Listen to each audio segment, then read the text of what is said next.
Você está ouvindo o Opencast. O Opencast é um oferecimento da Dataware Infraestrutura de TI. A Dataware é uma empresa especializada em cabeamento estruturado e atende todo o Rio Grande do Sul e Santa Catarina. Dataware, seus dados em boas mãos.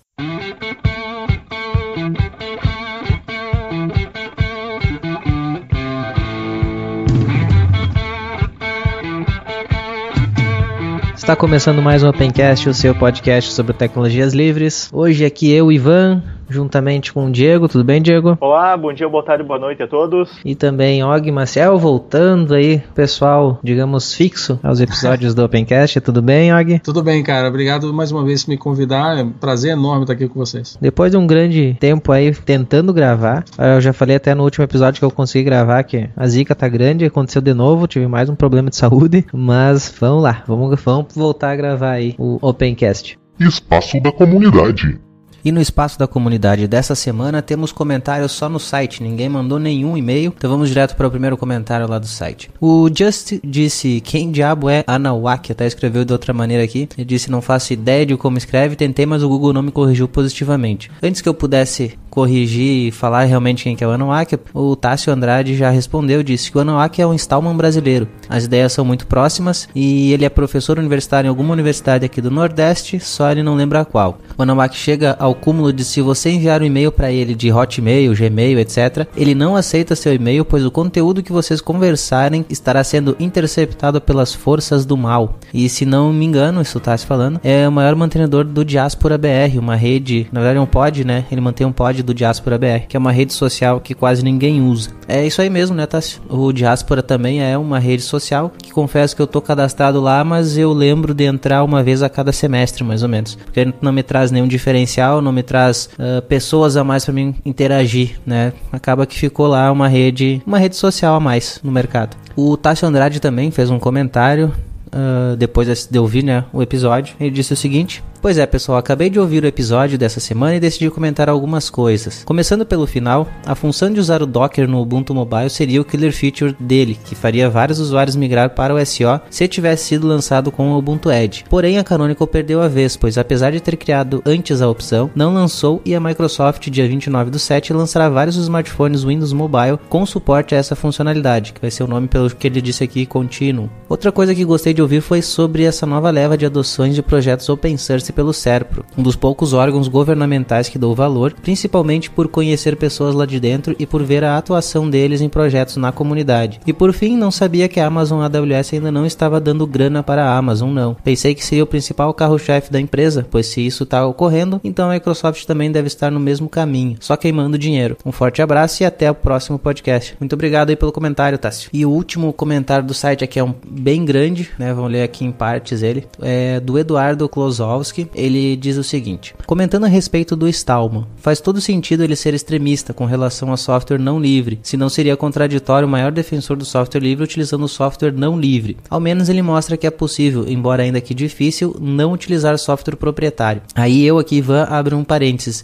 Ele não mostra ser possível, porque o que ele usa hoje, se você olhar lá, vou deixar o link de como que ele usa o computador, eu duvido que alguém consiga trabalhar hoje simplesmente com o que ele usa, porque ele usa a linha de comando e só, ele não faz mais nada. É possível você manter um servidor assim, agora você manter um desktop, aí sim eu acho praticamente impossível alguém fazer isso. Continuando no comentário do Eduardo, também são pessoas nesse estilo que puxam e guiam a comunidade de software livre. Se uma pessoa não gostar, é livre para seguir outro movimento. O problema é quando ela segue outro movimento, como o do Open Source, e diz que é do software livre, gerando vários problemas de conceitos e criticando os defensores do movimento ao qual ela diz fazer parte. Dito isso, deixo uma observação minha a respeito do Opencast e do site Tecnologia Aberta. Por ambos possuírem alguma relação ao Open, é justo os mesmos estarem focados no mundo ou movimento Open Source. Como o requisito de 2 das 4 liberdades do software livre é ter acesso ao código-fonte, por definição, todo software livre é Open Source também.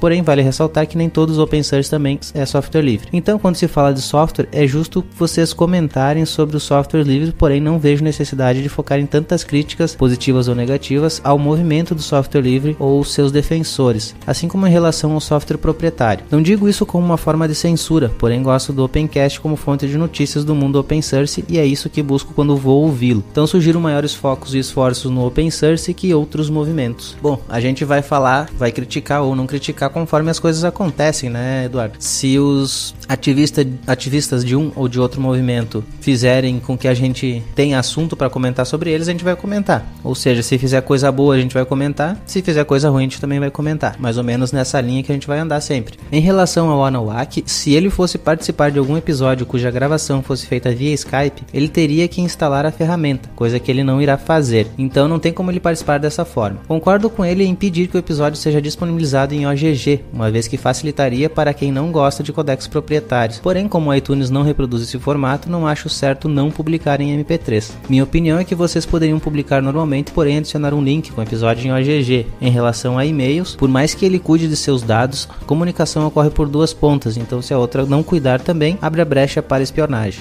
A privacidade é um bem compartilhado, significa que todos possuem ou ninguém possui. Conte um segredo a uma pessoa, por mais que você diga para ela manter um segredo, você não tem mais controle da informação e fica na mão dessa outra pessoa. Bom, sobre os episódios em OGG, a gente até publicava no início, mas aí a gente cai num outro problema, que é quem vai financiar esse espaço utilizado. É uma mídia a mais, é espaço a mais para ser utilizado, e a gente não tem também esse cacife aí para poder manter tanto espaço no servidor. Por isso que a gente não mantém. E como você mesmo disse, o iTunes tem que ser MP3, outros tocadores também, nem todos tocam outros formatos diferentes de MP3, e como a gente quer chegar no máximo de pessoas possíveis, inclusive os não iniciados no mundo software livre, o melhor é manter o MP3 que todo mundo tem acesso, contrariamente ao OGG, que já não é tão simples assim, embora quem já utiliza, quem já iniciou no mundo software livre vai ter acesso, mas nem todo mundo que não usa software livre vai ter acesso a esse formato. Continuando o comentário sobre o Firefox OS, eu até cogitei em comprar um celular com esse sistema, porém os modelos vendidos no Brasil não me agradaram, principalmente o custo em relação ao hardware oferecido. Não sei qual modelo de $25, porém com o custo Brasil, se esse é vendido aqui, está no mesmo preço que os Androids. Um diferencial dos celulares com Firefox OS e uma função muito desejada pelas pessoas das classes mais baixas está presente, que é o rádio FM. Eles fizeram pesquisa para saber isso e basta você fazer sua escolha. O ponto principal é que todos os aplicativos são feitos em HTML, CSS e JavaScript, porém quase todos também rodam no Firefox para Android. Então no Android você tem os aplicativos nativos mais os do Firefox OS. No Firefox OS não tem os de Android. Minha opinião sobre a Mozilla é que atualmente não estão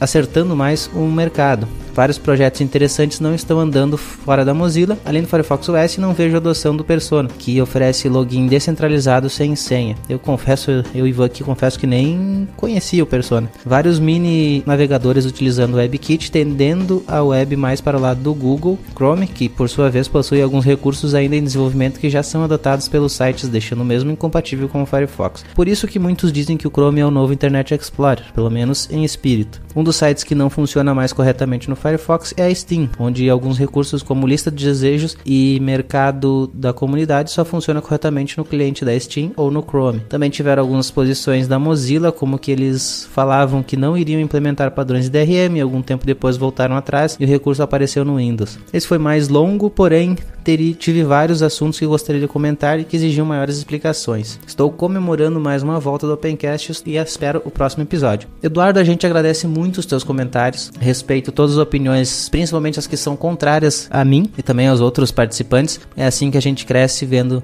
os comentários dos outros. Aí também me dá a oportunidade de explicar o porquê de algumas coisas serem de um jeito ou de outro no Opencast. Então esses foram os comentários desse último episódio. Quero lembrar vocês aí que a gente está presente no Facebook, né, facebook.com/tecnologiaaberta, no Twitter, também twitter.com/tecnologiaaberta, a gente não tem o A no final, né, faltou um caractere, mas isso porque o Twitter não nos deixa. Se você quiser também seguir algumas fotos no Instagram, você vai achar lá o usuário UbuntuBR, eu posto algumas coisas aí relativas ao software livre lá. Não esqueça que a gente tem aí uma parceria com a Jill Store. Se você for lá fazer suas compras na Jill Store, qualquer produto, e no final você usar o cupom de desconto Ubunteiro, você vai ter um desconto bem especial aí, e vai ajudar o site também, porque a gente ganha a nossa comissãozinha por essa compra. Nós também lançamos no site uma maneira de você poder colaborar todo mês com a gente, sem precisar ficar lembrando de entrar no site. São colaborações de R$5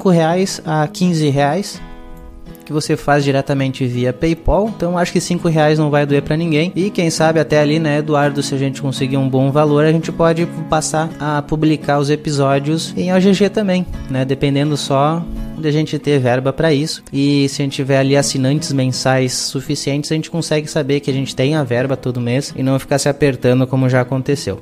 É isso aí então, pessoal, fica aí com o episódio dessa semana do Opencast.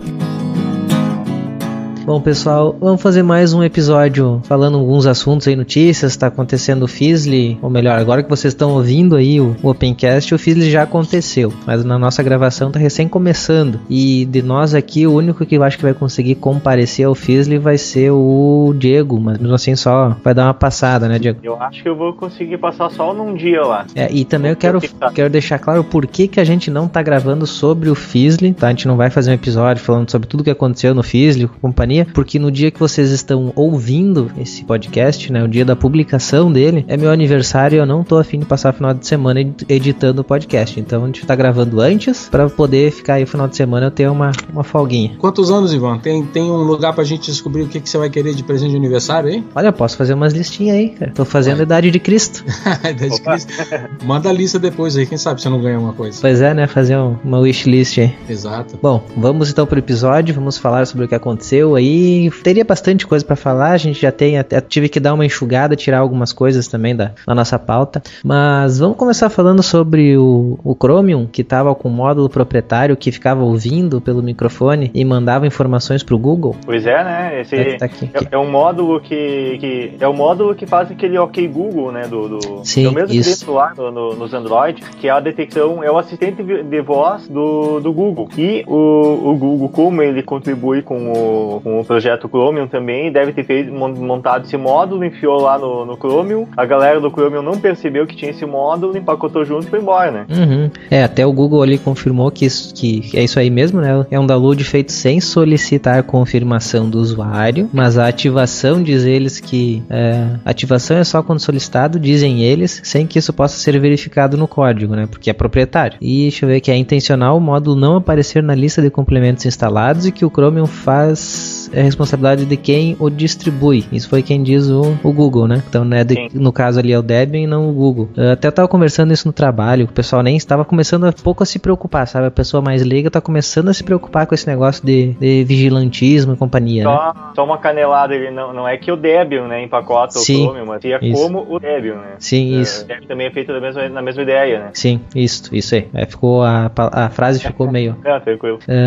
Eu tava comentando então com o pessoal lá, né? O pessoal começando a ver, não sei o que, uma televisão que tava ouvindo o que as pessoas falavam, né? E aí eu olhei assim, a pessoa tava com um iPhone. Aí eu comecei a questionar, tu sabe o que o teu iPhone faz quando tu desliga ele? Falou, fica desligado, né? Ela falou, não, continua comunicando com os servidores, né? Como não tem como tirar a bateria, né? Isso eles mesmos já admitiram, continua comunicando. E aí comecei a falar um monte de coisa assim, o pessoal ficou apavorado, né? E daí eu falei, como o Chromium tá com isso, que a gente já tem acesso ao código fonte, né? Embora a gente não tenha acesso a esse módulo, imagina o que o Google Chrome faz. Uhum. Cara, eu tava por fora disso. Deve estar estando direto. Eu tava por fora, isso aqui é surpresa pra mim, tá? Surpresa eu digo assim, não que eu não esperava nada vindo da Google, assim, hoje em dia, mas eu não tinha visto essa notícia. É até interessante aqui, porque eu tô olhando o link, né, que você vai botar depois, a notícia tava no BR Linux, que tem um parágrafo que fala assim, né, que já estão chegando perto do momento que as pessoas vão botar fita isolante, tapando a câmera e tal. Há uns 6 anos atrás, eu conheci uma pessoa que fazia isso, botava, sabe, a fita isolante realmente tampando a câmera. E eu achava assim, o cúmulo do cara meio bitolado, meio radical, assim. Ó, eu vou te dizer uma coisa, Fag, eu não boto fita isolante na câmera, mas a webcam eu deixo ela apontada pro alto, tipo, pra lugar nenhum aqui do escritório. Eu deixo ela pra cima. Porque eu sempre desconfiei que ela podia ser acionada remotamente. Eu até nem digo pelo fabricante, assim, mas até por, sei lá, um plugin que me ativasse a câmera sem ligar a luzinha dela que indica isso, né? A pessoa poderia fazer eventualmente por acidente, né? Isso. E tem muitas câmeras que não tem a luzinha, né? Também. Eu vou até falar pra você. Eu ia falar pra você, né? Então, quer dizer, hoje eu já penso meio diferente, né, desse negócio. Então, a notícia em si não me surpreende muito, mas uma coisa que eu não sei como é que é aí no Brasil, cara, mas uma coisa aqui que eu também já parei pra pensar, aí vem assim, momento, como é que fala? Qual a palavra que eu vou descrever pra pessoa que fica meio maluca com esses negócios assim? Paranoia e tal. Momento paranoia do Og aqui. A maioria das casas nos Estados Unidos tem uma caixa pro cable, né, que seria a televisão a cabo. Então, essas caixas, elas hoje em dia, o que elas têm? Elas são acessíveis pela internet, porque quando você tem problema, às vezes, ou você mesmo entra no site deles, você pode ver quais os programas que estão gravados, se você tem aquelas caixas que gravam as coisas pra você. o top set box, o aparelho físico, o aparelho eletrônico. Todo mundo tem um bagulho desse, né? Então eu tava até falando com a minha esposa, imagina só como que é fácil aproveitar que cada casa americana tem uma caixa dessa para você poder bisbilhotar o que tá acontecendo, porque fica o tempo todo ligado, né, cara? Mas aproveitando, entrando um pouco, não é só o Google, né, mas isso traz uma discussão também. Tem umas televisões da Samsung que a própria Samsung disse que não era para você falar coisas confidenciais perto da televisão, porque eles estavam aprimorando reconhecimento de voz e eles estavam o tempo inteiro gravando e enviando para um servidor. Eles mesmos falaram isso, não fale nada confidencial. Eu tenho uma, mas talvez a minha seja das primeiras ainda perrenguezinha, porque meu pai, por exemplo, meu pai tem uma que já tem tudo embutido, tem um negócio como é que fala, o dispositivo wireless já embutido, né? Então tá sempre online. A minha, acho que deve ter sido uma das primeiras gerações, você tinha que comprar um dispositivozinho para plugar e tinha que ser o dispositivo próprio, não pode ser qualquer um não, tem que ser o da Samsung, custa 50 pau. E aí eu acabei que eu comprei e não funciona aquela porcaria. A minha é assim, ela tem o dongle, né? Aquele dispositivo USB para conectar o wireless dela. Isso. E ela veio com esse aparelhinho e eu plugo nela, ela pega. E ironicamente esse aparelho, esse dongle de Wi-Fi, se tu conectar ele no Ubuntu, no Linux normal, assim ele vai funcionar. Se tu conectar no Windows, não existe driver para ele.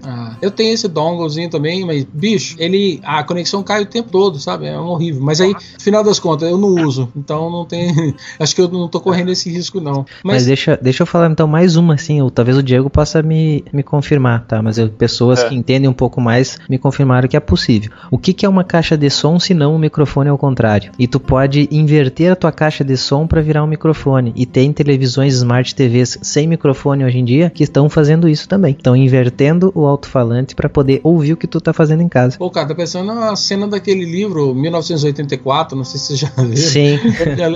Parece algo bem parecido. Eu não sei se tecnicamente qualquer caixa de som tem a capacidade de funcionar. Tipo, funciona, mas eu não sei se ela tem. Se não vai depender de ter um software que faça uma amplificação boa. Sim, vai precisar. O problema é que as Smart TV tem como fazer em atualização de firmware fazer isso. Porque vai uma caixa de som projetada para ela também ter eventualmente um microfone aí uma coisa. Mas pegar uma caixa de som normal e tentar transformar em microfone, eu não sei se o resultado se dá para conseguir entender alguma coisa do teu lado, né? Tu não vai ter o melhor dos microfones, mas tu pode transformar ela no microfone. Ivan, agora confirma uma coisa para mim. Então, o problema dessa notícia é no Chromium, que é a versão alternativa do Chrome. Então, quem usa Chrome não tem o problema? Não, o Chromium é que acharam. O problema foi esse, foi lá que encontraram. Aí tá no Chrome, tá no Chrome, né? Como o Chromium é base pro Chrome, ligando os pontos, se tá no Chromium, tá no Chrome, né? Eu vi que tem 90 comentários aqui. Desculpa. E ainda mais que é uma peça de software construída pelo Google, então ela provavelmente foi colocada primeiro no Chrome, para depois ser colocada no Chromium. Saquei. Eu ia perguntar para vocês, eu vi que tem 90 comentários aqui no BR Linux e tal, e eu não li todos eles, mas alguém comentou se tem alguma forma de desativar isso, desabilitar? Bom, uma boa pergunta. Ele, pelo que eu vi aqui no texto, ele não tá listado, né? Ele é um módulo que não tá listado. Provavelmente teria que mexer no código para tirar, né? Então, e outra coisa, confirma para mim, vocês usam... Por baixo dos panos que dê pra desligar. Talvez tenha alguma forma mais por baixo dos panos que dê pra desligar ele, mas tem que dar uma nada. Um about config, uma coisa assim, né? Eu acho que não é tipo assim pelos menus do navegador, mas deve talvez com o about config dê pra fazer alguma coisa. Ou se não, só via código mesmo. E deixa eu perguntar uma coisa, o Android hoje em dia, ele não vem com o Chrome também, o Chromium pra você, ou o Chrome? Todo mundo que usa Android? Sim. Que eu uso a Cyanogen, aí tô livre disso. Mas o Android, ele, acho que independente de ter o Chrome ou não, ele já tá gravando áudio por causa do OK Google dele, né? Se tu usar o Launcher Google Now, aí sim. Aí ele tá ouvindo o tempo inteiro o que tu tá falando pra esperar o OK Google. Cara, então... Pelo menos a escuta, pra tu fazer o celular perceber o comando, a maioria dos aparelhos tu tem que apertar algum botãozinho, alguma coisa ali pra ele apertar o botão de power dele, pra ele sair da tela, pra ele ligar a tela e acionar assim, opa, tô ligado, tô escutando, pra ele sair do modo de economia de energia. Não tá mais assim não. Na verdade assim, é a opção dele, né? Tu pode habilitar para que qualquer tela, inclusive desligado, ele respondeu ao OK Google. No caso da Motorola, nos aparelhos que eu tenho, quando tinha o Moto G, ele tinha que apertar o botão de power. E no Moto E também tem que apertar esse botão. Eu acredito que eles não tenham liberado pra tela quando ele tá em modo descanso por questão de economia de energia. Eu te digo que tá liberado sim, porque eu já usei. Com ele desligado, eu falo ok Google e ele me abre. Eu acho que depende do aparelho. Porque o Moto X ele faz isso em qualquer tela. E eu acho que não é qualquer telefone que vai fazer com o aparelho. Tá o aparelho no bolso sem apertar nenhum botão nele e ele reconhecer. Ó, deixa eu abrir aqui, ó. O meu, eu tô com o Cyanogen, tá? Ele tem a opção aqui, deixa eu ver, reconhecimento de voz. Pelo menos o meu, eu tenho que apertar o botão de power, ele é um Moto E, né? Uhum. Tenho que apertar o botão de power, aí apareceu a tela de desbloqueio ali, e eu já consigo falar pra ele o ok Google que ele vai entender. Agora eu não tô achando a opção aqui, eu acho que nessa opção, agora na versão talvez eles tiraram, mas tinha a opção que em qualquer tela, inclusive bloqueado, tinha a opção, né? Mesmo o telefone bloqueado, ele ouvia o ok Google. Mas ele é o bloqueado, ele tá bloqueado. Ele tela desligada, eu usava com ele desligado. Pelo menos eu não consegui fazer, eu já tentei fazer isso, eu nunca consegui, pelo menos no meu, né? Vou ter um momento paranoia número 2, então, porque é engraçado que às vezes eu tô conversando com alguém assim, né, e eu falo, tipo assim, um assunto completamente novo, uma coisa que eu nunca falei na minha vida, um assunto completamente novo. Aí eu falo assim, deixa eu ver se eu encontro algo aqui no Amazon. Aí eu entro no Amazon, digito a primeira palavra e ele completa exatamente o tópico que eu estava falando. Agora, tipo assim, eu sei que eu compro muitas coisas no Amazon, eu sei que eles devem ter um monte de algoritmo que sabe os meus gostos, essas coisas assim. Mas imagina só, bicho, se eu falo assim, vou falar de um time, qual o time que tem aí onde vocês moram, um time bem pequeno que não é conhecido? Fala pra mim, que eu não devo conhecer. Ipiranga, pronto. Eu nunca falei do Ipiranga na minha vida. Imagina que eu tô conversando com você aqui, é do Ipiranga e tal. Vou falar assim, deixa eu ver se tem algum livro do Ipiranga. Imagina, bicho, que eu boto Ipi e ele completa, Ranga pra você. Mas, cara, eu vou te dizer que isso me aconteceu no Facebook, cara. Eu tava conversando sobre algum produto e quando eu entro no Facebook me mostra propaganda do produto. Então... Tu tava conversando... Eu não comecei a digitar nada, eu tava conversando próximo e simplesmente me apareceu propaganda. Tanto que agora o meu microfone aqui que eu gravo, eu agora deixo ele desligado. Eu tirei ele da porta USB, só quando eu vou gravar que eu conecto ele. O computador desktop tem essa vantagem, né? A webcam você desconecta o USB, o microfone você tira os cabos ali, você consegue desconectar fisicamente, né? Já notebook não é tão simples assim, né? Eu vou fazer o teste, hein? Tô indo lá no Amazon do meu telefone, hein? Vamos ver se ele vai dar alguma coisa do Ipiranga. Aí se ele estiver sabendo se o Ipiranga foi a Microsoft que dedurou, né? Vamos ver. Amazon.com. A Microsoft é o fato da gente estar falando pelo Skype, né? Pode crer, tem isso também. As pessoas não pensarem que a gente tá no Windows, né? Olha lá, hein? Não, botão Não apareceu não. Ok, beleza. Sabe o que isso chama? Lady Murphy. Pode crer. Ou ele tava ouvindo que tu ia testar ele, daí ele recolheu. Até que pensou, né? Vamos botar o Ipiranga aí. Pois é um assunto a se pensar, né, cara? Ultimamente a gente tem que ficar meio neurótico mesmo com esse negócio, né?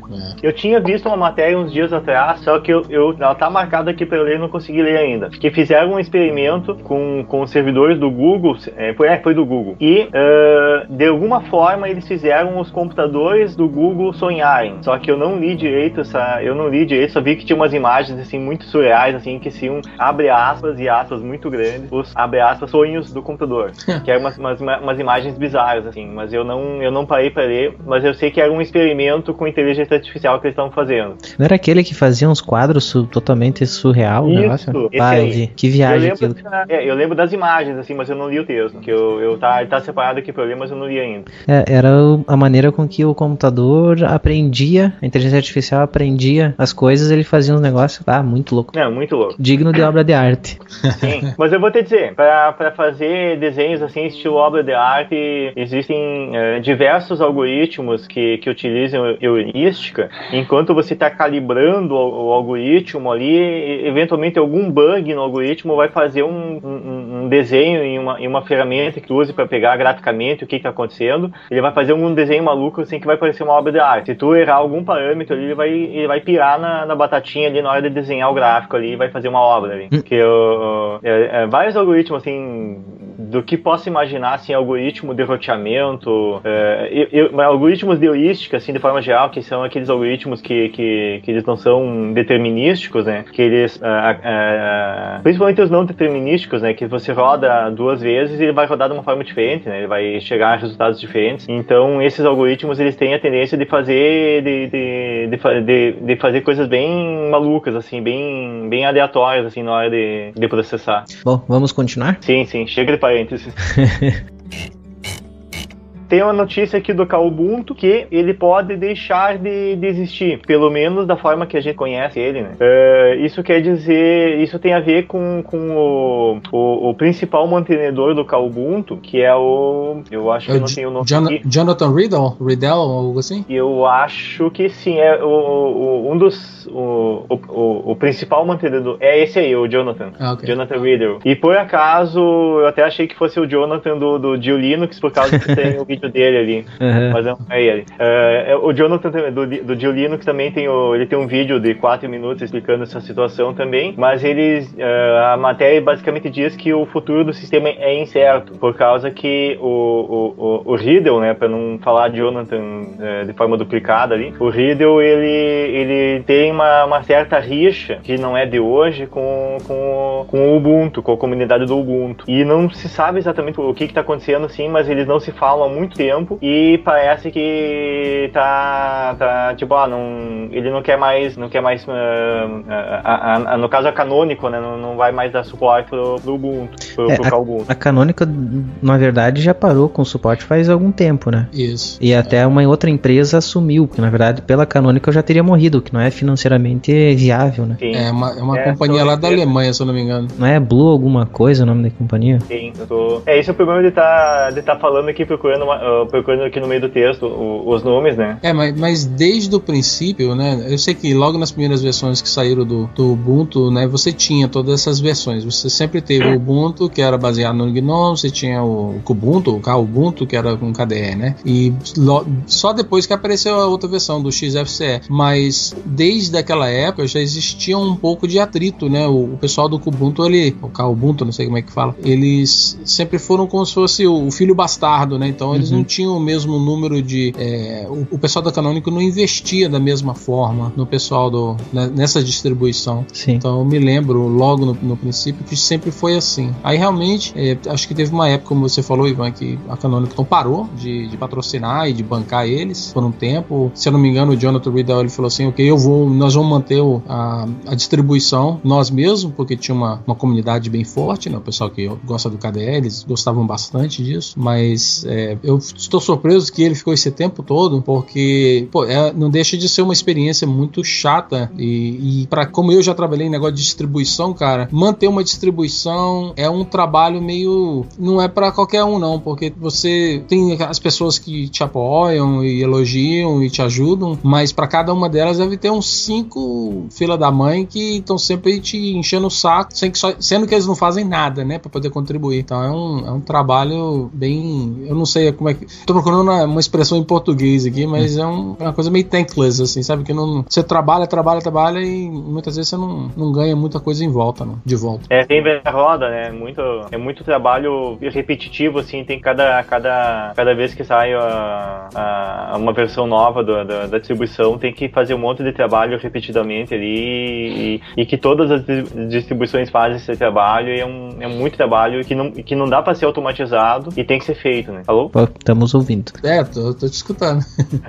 Eu acho, cara, que na verdade é só questão de tempo mesmo, de até outras, né? Agora falando do Kubuntu, mano. Eu falo Kubuntu, viu, Agui? Só por causa pra evitar aquela a chance de falar o Kubuntu, que o pessoal às vezes dá aquelas risadinhas, né? Como eu palestrava, então pra não ter essas risadinhas, eu falava sempre Kubuntu.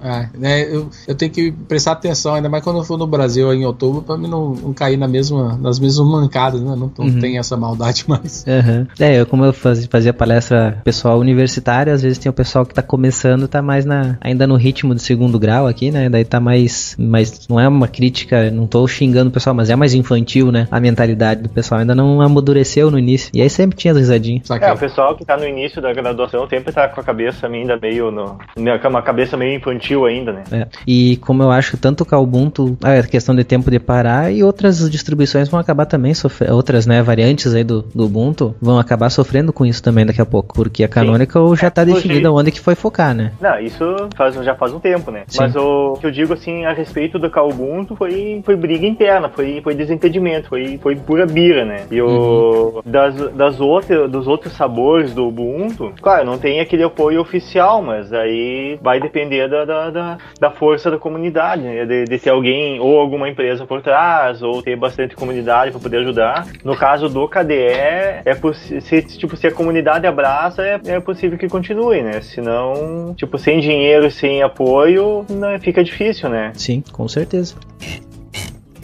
Uma outra notícia então, que nós temos aqui é o Torvalds falando sobre o Linux após a sua morte. Eu não sei se... Acho que a gente já comentou alguma vez aqui sobre os desenvolvedores do kernel que estavam ficando velhos e companhia, não estava entrando gente nova. A gente falou uma vez sobre isso. Então o Linus Torvalds falou sobre o que aconteceria após a sua morte, né? Se o kernel morreria, não morreria, como é que a coisa ia andar. E também falou um pouco sobre quem pensa que open source é anticapitalismo, né? Que inclusive isso eu posso afirmar que o Richard Stallman já disse que uma coisa é uma coisa, outra coisa é outra coisa. Tem gente aí que depois a gente vai falar no final do episódio também, vou comentar sobre isso. Tem gente que acha que software livre e socialismo tem tudo a ver, né? Um é irmão do outro. Então o que o Torvalds disse, cara? Ele disse simplesmente que se ele morrer não vai fazer diferença nenhuma pro projeto, porque tem pessoas de igual capacidade e também de poder de decisão dentro do projeto iguais a ele. Não seria, tipo, ele hoje é o nome do kernel, né? Mas amanhã, se ele não tá lá, só vai perder o nome, porque as pessoas com capacidade técnica e capacidade de decisão existem no projeto, né? E já aconteceu na história do Linus Torvalds não estar Sim. como é que é a expressão, mas estar ali na frente, ali tá no comando ali do gerenciamento do kernel do Linux. Já aconteceu e foi... Eu não me lembro que época, mas acho que foi lá pro 2004, 2005, talvez 2006, que tinha um brasileiro, que ele ficou um tempo cuidando de uma versão do kernel, que ele ficou sendo como o cabeça daquela versão do kernel. Uhum. Teve um brasileiro, teve outras pessoas também que já, né? Sim. Já comandaram. Ele acabou voltando, mas tem outras pessoas que podem ficar no lugar. Isso. Não necessariamente essas que estiveram anteriormente, mas tem pessoas que nunca tiveram no comando, mas que têm capacidade para estar. Porque hoje existe uma hierarquia dentro ali do controle ali do kernel e pessoas que estão logo abaixo ali, são várias pessoas ali que a gente nem sabe, nem conhece, mas que tem plena capacidade para diversas pessoas aí que tem plena capacidade para poder manter o kernel hoje em dia. E o que ele falou ali sobre o capitalismo, eu gostei, cara, porque segundo ele, essas pessoas, né, que ligam o open source a anticapitalismo são meio ingênuas e ligeiramente estúpidas. Depois eu vou entrar mais sobre essas pessoas estúpidas, não anticapitalismo, mas os socialistas, né? Bem, eu sempre achei o Linus Torvalds um cara muito arrogante, né? Então, não vou tirar o mérito dele técnico, não, mas o cara é muito arrogante. Então, acho que o dia que ele sair vai ser o dia que o Linux vai dar um passo bem maior para frente, porque eu acho que tem muita gente que talvez não quer contribuir ou evita mesmo de entrar por causa da atitude dele. Sim. Né? Por ser uma pessoa super radical. E eu acho que a palavra nem é radical, porque radicalismo e falta de educação não sei se são as mesmas coisas, não sabe? Então, ele já demonstrou em alguns vídeos essa falta de respeito. O pessoal até vibrou com algumas delas, né, mano? Que eu lembro da galera vibrando com uma falta de respeito dele foi quando ele levantou o dedo do meio pra... Eu não lembro pra NVIDIA, né? Pra clock de vídeo, por causa da qualidade dos seus drivers. Ele falou que era difícil trabalhar com o pessoal também. Mas agora imagina ele está numa posição hoje que ele pode fazer isso sem repercussão nem nada. Agora, vai você então, Ivan, vai falar isso pra NVIDIA. Entendeu? Bem, então, sei lá, eu acho assim, tem que ser profissional, ele não é garoto, isso é coisa de moleque, pô, esse tipo de atitude, essa forma de falar com as pessoas, falta de respeito, isso é coisa de moleque, não é coisa de homem, não. Então, esse cara é moleque, o dia que ele morrer, então, ou o dia que ele largar, eu acho que vai ser uma nova era pro Linux e pro kernel. Já chegou a falar com ele pessoalmente, Jorge, ou não? Não, eu nunca tive o desprazer. Eu não tenho o menor interesse, tá? Não tenho o menor interesse em conhecer o cara. E falando em Linus Torvalds, eu acho que ele nunca veio aqui pra Porto Alegre pro FISNE, né? Veio tudo as outras principais, não sei se a palavra é personalidades, mas essas pessoas sobre o Linux vieram outras pessoas, veio o Stallman, veio o Mad Dog, mas o Linus eu acho que nunca veio pra cá, pro FISNE. Pois é, imagina então se entrevistam ele fala assim, o motivo porque eu não vou ao Brasil é porque o pessoal é muito burro. Aí imagina só, não seria surpresa escutar uma coisa parecida desse cara, não. Que história é essa da Microsoft e Linux Foundation juntas? Tô lendo certo? É isso aí, né? A Microsoft, ela fechou parceria com a Linux Foundation e o que ajudou a juntar os dois universos aí? Uma tal de linguagem R, que essa é uma linguagem de programação voltada para desenvolvimento, para uso científico, principalmente para estatística, e é muito utilizado na academia. Inclusive, tem pessoas que você não imagina que estariam programando, mas tem pessoal da biológicas utilizando R. Mas enfim, essas duas empresas se juntaram ali no consórcio da linguagem R, para ajudar a melhorar essa linguagem, que é uma linguagem open source. Então não tem o que a gente esperar de coisa errada aí, né? Não, cara, tipo assim, a decisão da Microsoft em abraçar o mundo do open source é a coisa mais inteligente que eles vão fazer, porque acho que caiu a ficha que hoje em dia, para poder vender, para poder alcançar o mercado que eles querem, eles têm que usufruir do que existe. Então, por exemplo, se você olhar, né, que esses dias recentemente, da mesma forma que a Microsoft então entrou nesse consórcio aí, você vê que tem um lance da Microsoft, a Red Hat, outras companhias, eles não entraram também juntos aí para poder melhorar, criar uma entidade para poder criar uma forma desse negócio de containers, né, Linux containers, para poder gerar como é que fala? Criar uma documentação, um padrão. Isso, obrigado, tô com dificuldade aqui. Criar um padrão para poder ditar como que esse tipo de containers deveriam ser feitos. Então, para mim, esse novo CEO da companhia aí, acho que é CEO, que ele é o título dele, né? O CEO, não sei. Sim. Ele tá agindo da forma correta, cara. Sim. Hoje em dia, né? Tipo assim, o que você quer, o pessoal vai fazer dinheiro, talvez não vai ser mais em vender o software, mas vender os apetrechozinhos que vão ser usados nele, ou até mesmo serviços para usar o software, né? Então, a Microsoft está caminhando cada vez mais para isso, né? Desde que entrou a Satya dela. Inclusive, uma notícia que se fosse... Quer dizer, tá ainda meio que na parte de boato ainda, não tá bem explicado, mas é que rola boato de que o Windows Phone pode dar espaço pro Android, né? Também tá. Vários sites estão divulgando esse boato. Tá meio no boato ainda isso aí, mas parece que a Microsoft tá querendo, tá flertando com o Android pra botar nos seus aparelhos. Então veja bem, eu sei que a Microsoft já faz isso. Eu nunca o usei, mas eu sei que você pode usar a suíte do Office, né? Ou seja, o Excel e tal, tudo online, não é isso? Sim. Sem ter que instalar nada. Então, quando isso aconteceu, eu já fiquei assim, esse pessoal tá começando a abrir o olho pra ver como é que é. O que eles vão vender é o serviço, né? A tecnologia, hoje em dia, nem quer mais isso. Og, te digo mais, tem aplicativo do Microsoft Office que tá na Play Store pra Android de forma gratuita. Tá aí, tá vendo? Inclusive foi lançado antes pra Android do que pra Windows Phone. Sim. Tu tem, na prática, tu tem Word, Excel, PowerPoint no Android, no celular e no tablet. Então tá aí, cara, né? Porque no final das contas, imagina só, nós estamos aqui gravando esse podcast usando o Skype, né? Então, eu acho que para as pessoas que não são tão radicais e talvez que... eu não quero ofender ninguém, vou falar bitolado, mas não tô querendo ofender ninguém porque eu não tô conseguindo lembrar outra palavra aqui que seja um pouquinho mais suave, não. Mas, tipo assim, eu quero usar meu computador e eu tô querendo escutar música, eu tô querendo usar meu computador, eu tô querendo assistir esse programa de televisão. Então, cara, o que eu quero é que funcione o negócio. Agora, claro, não tem aqueles lance que a gente tava falando, né, do pessoal distribuir software proprietário, tem ter coisa lá dentro que tá gravando o que você tá vendo, que tá gravando o que você tá falando. Sim. Mas eu acho assim, no final das contas, a grande maioria dos usuários, para eles o importante é a usabilidade e a facilidade de conseguir fazer as coisas no seu dia a dia. Então, para a Microsoft, isso aí seria uma grande vitória, porque a grande maioria de usuários de computador usam o quê? Usam Windows, né? Muitas vezes, provavelmente pirata, cópia pirata ainda. Então, de uma hora para outra, eles abrem tudo isso aí e falam, tá bom, você quer usar o sistema operacional, tá aqui. Agora, Se você quer usar o Word, você quer usar o Excel, você quer usar o PowerPoint, você quer usar... Aí começa a enumerar um monte de coisa e você tem que pagar alguma coisinha, usar um serviço para poder usar, né? Então, eu acho que faz sentido esse movimento deles aí de abraçar, porque assim eles, de uma certa forma, é como se eles tivessem contratado uma nova safra de desenvolvedores que estão desenvolvendo coisas para eles, só que eles não pagam essas pessoas, porque tá tudo no open source, então, né? Pra que você vai ficar inventando a roda? Vê o que tem aí, pessoal que tá mexendo com Node.js, o que for, né? Qualquer tecnologia, Docker e por aí vai. Ele mesmo, o pessoal da Microsoft, ninguém trabalhou em cima disso. Eles vão aproveitar o que tá sendo feito, né? E pode ser que esteja mudando também um pouco a opinião, vão começar a investir um pouco de coisa também, porque no final as contas eles acabam ganhando. Sim, claro. Sim. E tem, se tu...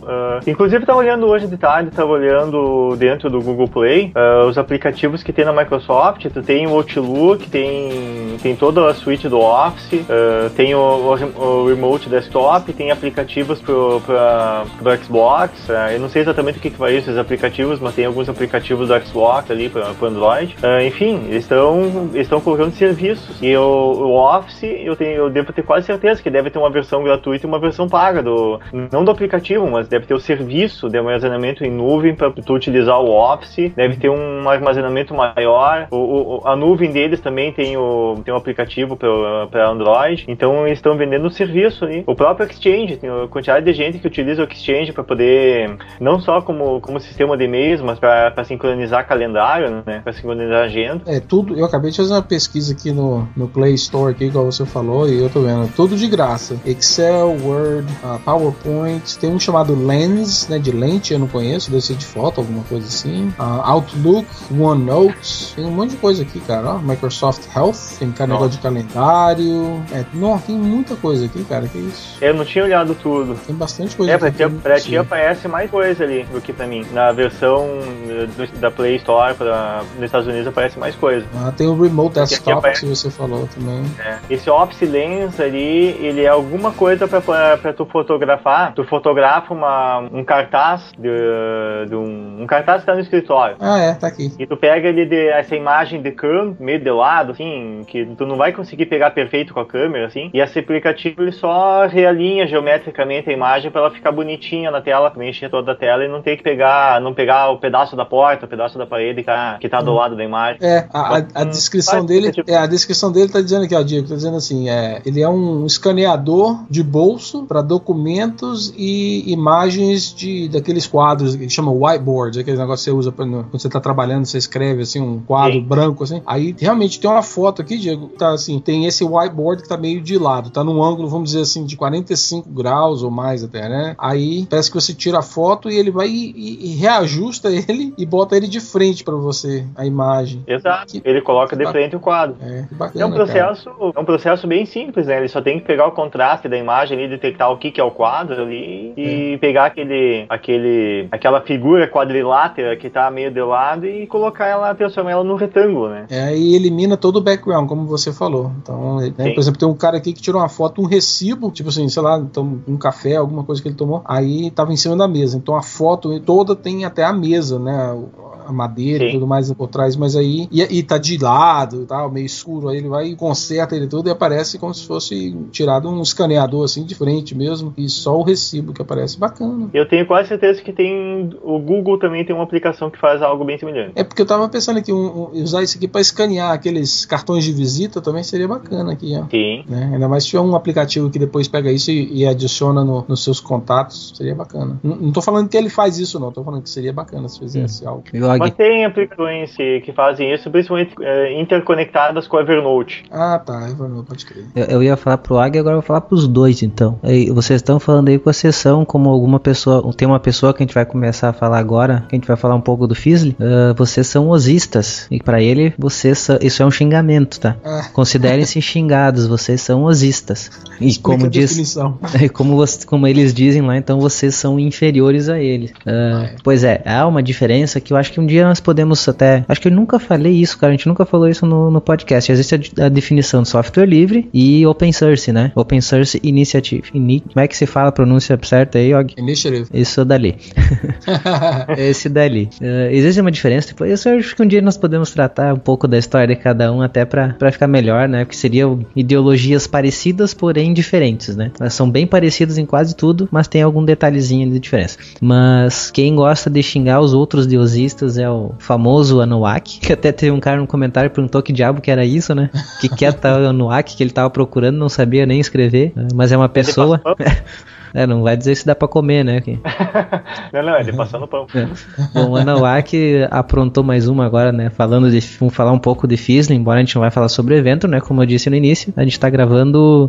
É no primeiro dia do evento que a gente tá gravando, então a gente não foi lá, né? Mas antes do evento, o Anunnaki, digamos assim, tentou aparecer mais um pouco, né? Então ele divulgou no site dele, no BR Linux, pedindo que a organização do Fizzly não usasse o Ubuntu como vinha usando nas outras edições, como os desktops que eles deixam lá disponíveis para as pessoas mexerem, ou até que eles mesmo usam, né, no evento. Só que ele deu a entender depois que acabou que realmente o evento não está usando o Ubuntu, está usando o Debian, só que ele deu meio que a entender que foi porque ele pediu que o evento, né, acabou não usando. Só que se tu vai olhar lá na organização do evento mesmo, o evento já estava pensando em não usar o Ubuntu, em usar Debian já fazia muito tempo. O Anunnaki nem tinha pensado em sugerir, eles já estavam pensando nisso, né? Mas lógico, o Anunnaki já disse que não, né? Porque ele começou a campanha e então foi por isso, né? E eu quero ler uma coisa que ele falou aqui nessa postagem, que ele disse assim: sou fã do Fizzly. Bom, pra mim, Ivan, nesse momento, eu acabo sendo menos fã dele ainda, do Anunnaki.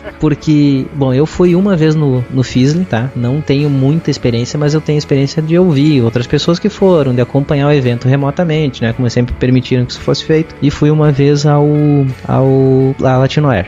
Ele disse aqui que o Fizzly seria o melhor evento de software livre do mundo e tal. Cara, eu que fui ao Fizzly, fui à Latinoair, eu digo que a Latinoair é muito melhor, né? Por que eu falo isso? E sei que vou levar pedrada de alguns aí. O Fizzly, ele é um evento político hoje em dia, tá?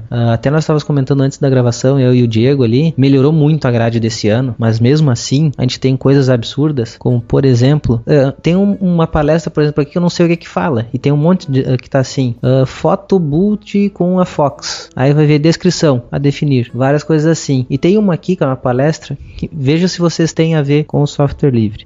Veganismo e software livre, aproximações. O que tem a ver, só que daí na palestra fala na descrição veganismo e a liberdade. O que tem a ver com software livre? O que tem a ver com evento de software livre? Você sabe me dizer? Olha, nem ideia. Eu não me surpreenderia se aparecesse alguma coisa na grade ali, algo como assim, Linux e o pós-modernismo. Essa é a minha crítica. Por que eu digo que o Fizzly não é o melhor evento de software livre? É exatamente por isso. Ele tem várias palestras que não tem nada a ver com software livre. Mas me diz uma coisa, qual o objetivo do Fizzly? É falar só sobre software livre ou é mais abrangente? Porque talvez, será que abrange outras coisas? Então, o objetivo do Fizzly, na verdade, é alavancar a carreira política de pessoas. Essa é a agenda por trás de tudo? O que eu vi até hoje, com exceção da grade desse ano, o que eu mais vi é político tentando aparecer, empresas tentando aparecer em nome do software livre, empresas privadas que não tem nada a ver com software livre, empresas que não utilizam software livre, que não patrocinam software livre, mas estão lá aparecendo. Políticos aparecendo como dizendo: eu apoio o software livre, isso e aquilo. Tu vai ver, o cara nunca usou o software livre na vida deles, mas eles estão lá aparecendo. E isso, cara, eu vejo pelo menos 10 versões. E é capaz de votar contra na hora de adotar um padrão aberto, né? Sim, exatamente. Isso é o que eu vi até hoje. É porque, olha, aqui nos Estados Unidos, quando o Linux começou a aparecer, aí tinha uma conferência que chamava Linux World. E eu me lembro, eu fui na primeira Linux World que teve, eu fui mais umas 2 ou 3 depois disso. E eu me lembro que a primeira, a segunda, até a terceira era uma coisa muito bacana, porque o tipo de pessoas que você via por lá eram pessoas que realmente usavam Linux Linux faziam de tudo para poder divulgar software livre, esse tipo de coisa. As companhias presentes usavam, mas depois da segunda, da terceira, cara, aí começou a ficar bem mais, assim, burocrático o negócio, ficou bem business. Então, as pessoas, os boostzinhos pequenininhos dos pequenos grupos já começaram a ficar num canto mais separado para dar espaço para as companhias como a HP, Dell, a Red Hat e por aí vai. Então, mudou bastante um pouco eu diria, como é que fala? A palavra aqui. Foco? Não, o grupo ético, não ético, ai caramba, não vou conseguir lembrar a palavra agora de jeito nenhum. Mas fala em inglês, então. Então, mas agora eu nem lembro a palavra em inglês. A demografia, seria isso, não é isso? O demographic. Eu digo assim, mudou o demographics, tá? Tô falando em inglês, pronto, lembrei a palavra. Mas é tipo assim, o tipo de pessoa mudou, né? Então, antes de ser aquela pessoa estereotípica, é estereóptica ou estereotipo? Como é que fala? Estereótipo. Então, em vez de ser essas pessoas assim, o nerd, né, que mexe com o computador, tá assim de chinelo, de bermuda, camiseta e tudo mais assim, já tinha gente já assim de terno, gravata e tal. Então mudou bastante o foco, mas mudou também a demografia das pessoas que apareciam. Então o Fizzly, será que não tá passando pelo mesmo sintoma? Né? Então deixou de ser aquela coisa bem, talvez mais maleável, mais aberta, mais friendly, e agora tá um pouco mais, como você falou, Ivan, servindo como base de política e de seguir carreira, O Fizzly ele cresceu de verdade quando os políticos começaram a ver que ali tinha um grande público para fazer campanha. Foi quando o governo do estado começou a dizer, não, o Fizzly realmente interessa pra gente, porque é bastante gente que aparece lá. E daí também, que eu achei mais uma palestra aqui na grade, que diz assim, como um grande ambiente de hospedagem compartilhada funciona. E aí tá aqui na descrição, nesta apresentação será abordada toda a metodologia utilizada pela local web em seu ambiente de hospedagem compartilhada. E daí vai mostrando o que eles vão falar. É só propaganda da local web. Não tem nada aqui de software livre na palestra pela descrição. E tem várias palestras assim que acontecem. Eu até fico feliz que esse ano tem pouca disso, tá? Tem bastante, tem pouca coisa assim, tem mais coisa realmente focada no software livre. Mas o que via no Fizzly 15, no 14, no 13, cara, era politicagem ou propaganda da empresa. Basicamente isso, 50% pelo menos das palestras era isso, politicagem da mais barata possível e propaganda da empresa. Não sei, cara, porque olha, eu não sei, porque eu já estive em algumas conferências, né? Então aqui tem 2 anos, vai acontecer o 3º ano agora, tem um evento que acontece na capital do estado aqui, né, que fica em Raleigh, e chama-se The Open Conference, acho que chama Open Conference, tô tentando lembrar o nome agora, e eu fui em algumas palestras no ano passado que eram sobre algum desses frameworks de Java, né, que tem assim. Então, por exemplo, o cara que estava apresentando, ele estava representando uma organização, uma companhia, não era organização, era uma companhia que era a maior, que estava assim, apoiando mais o projeto, né? Então, imagina, então a Canonical, né? A Canonical vai lá, vai aparecer. Então, o cara estava fazendo a apresentação sobre a tecnologia e tal, mas é claro que no contexto lá, de vez em quando ele, acho que não tinha como não falar assim, nós usamos isso, fazemos isso, assim, para desenvolver esse serviço, assim. Então, aí, claro que parece que fica um pouco meio de propaganda, como se o cara estivesse aproveitando a deixa para fazer a propagandazinha. Pode até ser que ele estava fazendo isso, mas sei lá, eu dou a dúvida, como é que fala? O benefício da dúvida nesse tipo de caso, porque pode ser que o cara tenha alguma coisa realmente interessante para compartilhar, mas ele faz parte de uma companhia, então não tem como desassociar um com o outro. Sei lá, eu vou dar o benefício da dúvida aí nessa palestra que você falou por último. Pode ser que pelo menos alguns dessas situações na grade ali sejam situações, sim, é um estudo de caso de como que está sendo utilizado o software livre dentro da empresa, de um exemplo sendo utilizado de utilização. Pode ser que seja isso aí, pode ser também que seja só que se fale quase nada ou quase nada de software livre para fazer mais propaganda da empresa do que falar do assunto, né? Ou às vezes nem da empresa, mas fazer propaganda de um produto, de uma tecnologia que seja de uma empresa, uma tecnologia proprietária, que tem lá no cantinho, lá num detalhezinho, tem alguma coisa do software livre. Por exemplo, se você falasse pra mim, né, eu trabalho num projeto, pra quem não sabe, eu trabalho na Red Hat, e o projeto que eu trabalho, que a Red Hat vende, né, que ele vende, seria o subscription, seria a assinatura, né, do produto, chama Satellite, o satélite, né, tem o Satélite 5, o Satélite 6, eu gerencio esses dois projetos aí.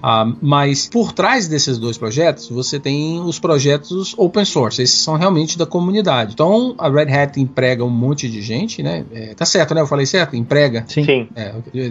É porque a palavra, de vez em quando, as palavras são meio estranhas no meu ouvido hoje em dia. Bem, então a Red Hat, ela emprega várias pessoas e elas trabalham, elas são pagas e elas trabalham nessas comunidades. Tem gente que tá nessas comunidades também que não recebe nada, elas trabalham de graça. Mas se você viesse para mim e falar, Og, você pode dar uma palestra sobre esse projeto open source? Então, por exemplo, o Catelo é um, o outro chama The Foreman. Aí você fala, Og, você pode falar para mim do Pope, do Catelo, do Foreman, né? Eu falo, beleza, eu vou conversar. Cara, seria muito difícil para mim falar sobre esse projeto sem mencionar coisas da Red Hat. Então, para quem é de fora, se eu não botar a apresentação direito, ou se eu não dou a sinopsezinho da minha palestra, se eu não prestar muita atenção, pode até parecer que eu tô fazendo um sales pitch, né? Ou seja, eu tô querendo vender algo para vocês. Viu um cara da Red Hat aí, tá querendo vender alguma coisa. Mas não seria muito bem a minha intenção. Mas é porque muitas vezes é difícil de você separar. E uma coisa que eu reparei também é que quando eu vou nessas conferências, tem um monte de assunto bacana, mas você vai ver que as pessoas que trabalham nesses projetos, para elas poderem ganhar o dia a dia delas, elas trabalham para alguém. Então, né, eu tô aqui falando, sei lá, eu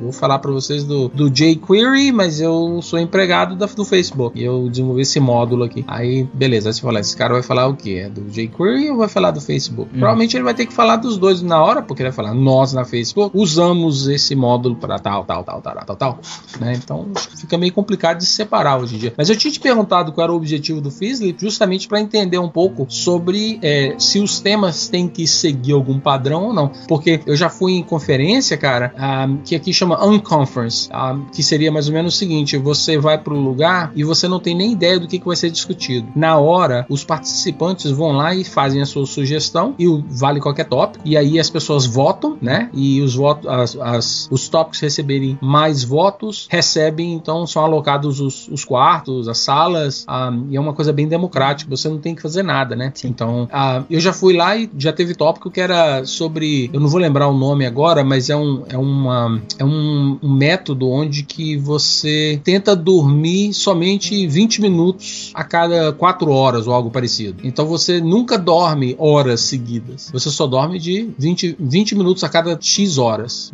Então, e como que isso faz com que a sua produtividade cresça e tudo mais e tal. Então, quer dizer, dependendo de como você apresentar isso, da sinopsezinha da sua palestra, vai falar assim, vou querer falar, tô aqui numa conferência de software livre, vou querer escutar sobre quem dorme 20 minutos a cada 4 horas, não tem nada a ver com o assunto, né?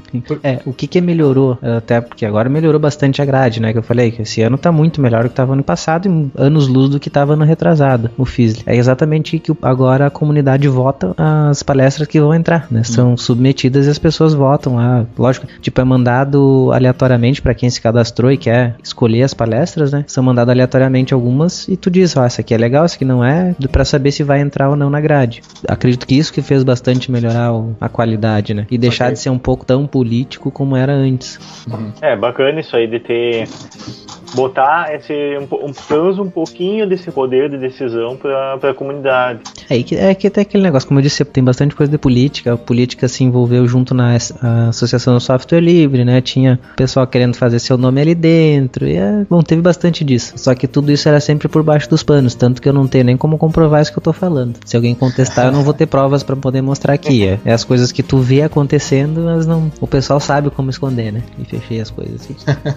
Fechei uma coisa sem querer. Então tá, pessoal, estamos acabando a gravação aqui. Vamos agradecer de novo aí Og e Diego pela participação e vamos tentar não passar mal de novo, não ficar mal de saúde para continuar tocando o barco do Opencast aí. Tá bom. Ivan, Diego, obrigado mais uma vez pelo convite, é um prazer estar aqui com vocês. Eu vou pedir desculpa pro pessoal que está escutando esse episódio, porque eu tive muita dificuldade hoje em falar, porque eu estava procurando as palavras em português, e não é porque eu tô querendo tirar de gostoso, não, é porque eu não falo português assim muito, não. e eu leio muito em inglês, então para mim eu já tenho um pouco de dificuldade já para me expressar, mas se vocês não considerarem a dificuldade com o meu vocabulário e minhas palavras aqui, eu agradeço também vocês estarem prestigiando o Opencast. Obrigado.